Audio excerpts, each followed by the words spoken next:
I want to begin with the thing this reference document shows more clearly than anything else. Trump is not just under pressure, Trump is already moving the finish line. That is the deepest panic here, because when wars begin, leaders speak in giant verbs: destroy, obliterate, finish, transform. They promise that the enemy will be crushed, the region will be safer, and the outcome will justify the violence. But when the war starts pushing back, when the battlefield refuses the original script, when allies demand more than the leader wants to give, the verbs begin shrinking. That is exactly what this source says is happening. Now, around the Strait of Hormuz, the administration is already preparing a smaller idea of victory than the one the war was sold with. Fay file site Fay turn 26, file 0 Fay. That is why the Rubio section matters so much. He lays out the clear objectives of the operation: destroy the Air Force, destroy the Navy, severely diminish missile launching capability, destroy factories, but the omissions are louder than the list. Nothing definite about regime change, nothing definite about reopening Hormuz as an immediate non-negotiable, nothing definite about fully dismantling the broader strategic system that made the war seem necessary in the first place. The list sounds forceful, but it is already narrower than the emotional horizon the broader pro-war rhetoric has implied. This is how goalposts move in public, not by admitting retreat, but by speaking with enough certainty that the reduced objective still sounds grand. Fay file site Fay turn 26, file 0 Fay, then the Wall Street Journal reporting. As cited in the source, makes the shift even harder to miss. Trump is reportedly signaling willingness to end the war without reopening the Strait of Hormuz, leaving that question to later diplomatic pressure and to allies in Europe and the Gulf. That is not just tactical flexibility in the world of this document. It is a flashing sign that the administration may already be preparing to relabel incompletion as success, because if Hormuz is the hinge of the entire crisis, then not reopening it means one of the war's most important strategic tests remains unresolved. And yet the White House seems ready to consider ending active operations anyway. That is what makes the source's use of the word surrender emotionally loaded, but analytically revealing. It is not saying the United States has literally capitulated. It is saying the shape of victory is being quietly reduced until the public is asked to applaud less than what the war was sold to achieve. Fay file site Fay turn 26, file 0 Fay. This is why I think the deeper conflict here is not between Trump and Arab allies, though. That pressure is real. The deeper conflict is between the original cinematic narrative of the war and the cramped reality now emerging underneath it. The original cinematic narrative says force creates clarity, the enemy will break, the region will be reset, the president will look decisive, the allies will feel protected, the map will be cleaner. The emerging reality says something much messier. Iran is not broken, Parliament is passing new legal frameworks, Hormuz is being formalized as a toll system, Oman is drifting from mediator to legitimizer of the new arrangement, the allies are terrified, markets are stressed, gas is up, oil is up, and the administration is searching for a stopping point that can still be narrated as strength, even though the most important strategic hinge may remain in Iranian hands. That is not the script anybody was sold. Fay file site Fay turn 26, file 0 Fay. That is why the Arab pressure is so important in this piece. They are not simply asking for toughness. They are acting like unwanted witnesses to the shrinking objective.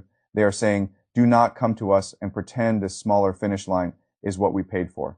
Because from their perspective, a war that ends with Iran stronger, with Hormuz still under Iranian coercive leverage, and with the American umbrella shown to be partial rather than decisive, is worse than a war that goes further. That is the cruelty of their position and the political usefulness of it for the source. The Gulf states become the external force, refusing to let Trump quietly downgrade the meaning of success without somebody noticing. Fay file site Fay turn 26, file 0 Fay. This is why I think the source is so relentless about Iran, its own position, no real negotiations. American demands unrealistic. Reparations required, missiles and drones remain. Hormuz control remains, security guarantees extend to the broader regional network. These are not the words of a regime preparing to accept the administration as smaller victory formula. They are the words of a regime trying to lock in political permanence before Washington can package the war as over. That matters because the smaller the U.S. finish line becomes, the easier it is for Iran to occupy the larger strategic space around it. The administration may say, we degraded them enough. Iran may then say, fine, and we still tax the strait, still keep the drones, still keep the missiles, still keep the political architecture that matters most. That is the trap. Fay file site Fay turn 26, file 0 Fay. And it is a familiar trap in wartime politics. First leaders promise transformation, then reality imposes friction. Then advisors begin redefining the mission in more modest but still forceful terms. Then leaks emerge suggesting the leadership is considering a narrower endpoint.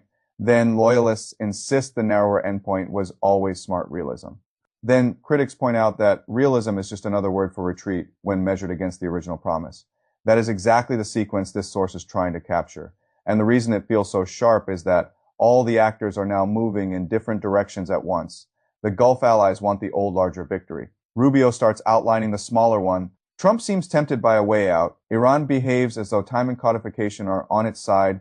Markets register instability. The public is left with rising gas prices and official language that still wants to sound triumphant. Fay file site Fay turn 26 file 0 Fay. That is where the secondary details become important.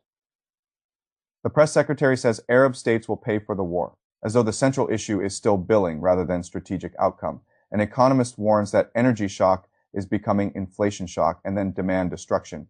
Gas crosses $4. Oil goes above 100. Reports emerge about attempted positioning around defense sector investment. Lindsey Graham, one of the loudest advocates of the war, is caught in images that reveal just how unserious the governing class can look next to the costs now spreading outward. These details help the source build its larger accusation. The people speaking the language of command do not look like people who are carrying the same weight as the public that will absorb the aftershocks.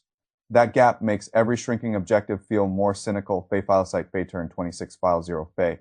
And that takes us back to Trump.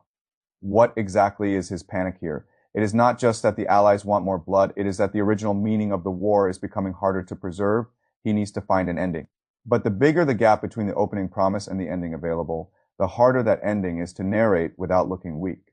That is why the finish line has to move quietly. A big public reversal would look like failure. A gradual reduction of objectives can be sold as prudence. A war sold as transformational can be wound down as though degrading capabilities was the point all along. A failure to reopen Hormuz can be reframed as an issue for diplomacy and allies later. That is how leaders manage collapse in political time, by shrinking the definition before the audience fully notices the scale change. Fay file site Fay turn 26 file 0. So when I ask what the most valuable core judgment in this reference document really is, I think it is this: Trump's panic is not primarily that Arab allies are demanding more war. His panic is that the war's original promise is dying faster than he can replace it with a smaller promise that still sounds like victory. That is why Hormuz matters, because it is the point the administration cannot hide. If the war ends and Hormuz still sits under Iranian coercive leverage, then the central strategic image of success is broken no matter how many factories or launch sites were destroyed. That is what the source understands. The real crisis is not just battlefield pressure, it is narrative compression. The administration is trying to make a smaller ending fit inside a larger opening. And everybody around the war, allies, Iran, markets, and the public, is increasingly able to see the mismatch.